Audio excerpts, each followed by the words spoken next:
Oh, hey there. We're the HRST drone group. My name is Nick Lefebvre. I'm Hafiz Tanto. And I'm Spencer Huber. We're working on building a drone that will fly inside and inspect large boilers. Currently, our sponsor, HRST, uses the DJI Phantom 4 for their inspections. However, inside of these boilers, there is no GPS signal, therefore collision avoidance features are disabled. HRST has had issues with crashing these drones and would like a better system. This is what an inspection typically looks like.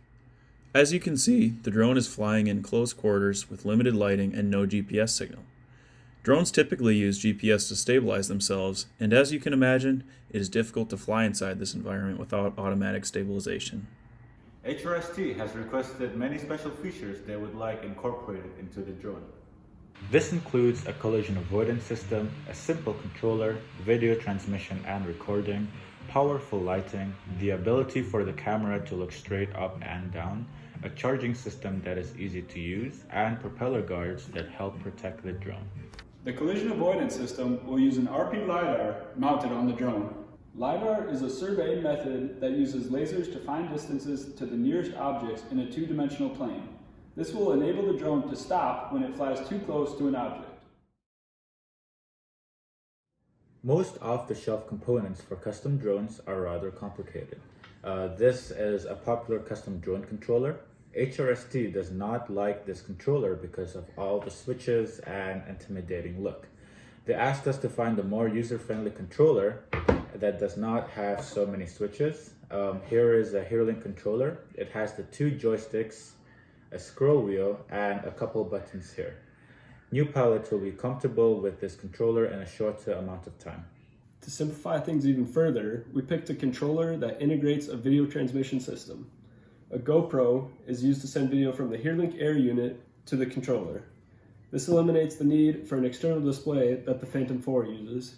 Instead of using multiple LEDs, we decided to use a Lume Cube as the headlight on the drone.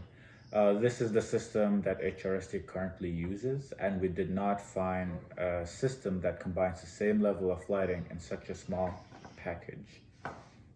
We decided to put a custom 3D printed gimbal on the drone. This holds the GoPro and the Lume Cube and directs them to look up or down.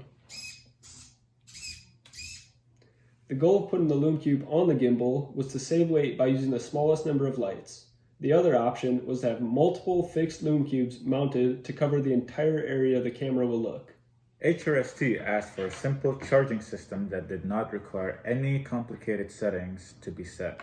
We accomplished this by using a Spectrum smart charger and smart battery. This is a plug-and-play system that automatically detects the battery parameters, so all the user has to do is press charge.